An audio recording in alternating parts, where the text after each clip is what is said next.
আসসালামু আলাইকুম। ফাজলে সাদাকাত হইতে পড়াইতে এক হাদিসে হুজুর সাল্লাল্লাহু আলাইহি ওয়াসাল্লাম এরশাদ বর্ণিত হইয়াছে, আমি জান্নাতে দাখিল হইয়া উহা দুই দিকে স্বর্ণের পাটি দ্বারা লিখিত ৩টি লাইন দেখিতে পাইলাম।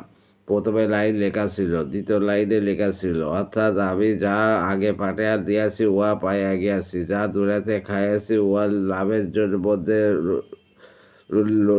রহিয়াছে, আর যা কিছু ছাড়িয়া আসিয়াছি উহা ক্ষতির মধ্যে রহিয়াছে। তৃতীয় লাইনে লেখা ছিল, অর্থাৎ উম্মত গুনাহগার আর রব ক্ষমাশীল।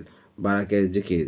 প্রথম ৬ নম্বর আয়াতে বর্ণিত হইয়াছে, ওই দিন না ব্যবসা ও বাণিজ্য চলিবে, না বন্ধুত্ব ও সুপারিশ চলিবে। উক্ত পরিষদের ৩০ নম্বর আয়াতে আল্লাহ তাআলা এই ইরশাদ বর্ণিত হইয়াছে যে, প্রত্যেক ব্যক্তি যেন উহা দেখিয়া লয় যে আগামীকালের জন্য সে কি পাঠাইয়াছে। এক হাদিসে আসিয়াছে, যখন মানুষ মারা যায় তখন ফেরেশতা জিজ্ঞাসা করে, নিজের আমলনামায় কি সঞ্চয় করিয়াছ?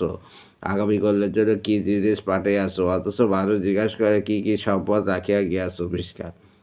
আল্লাহ হাফেজ।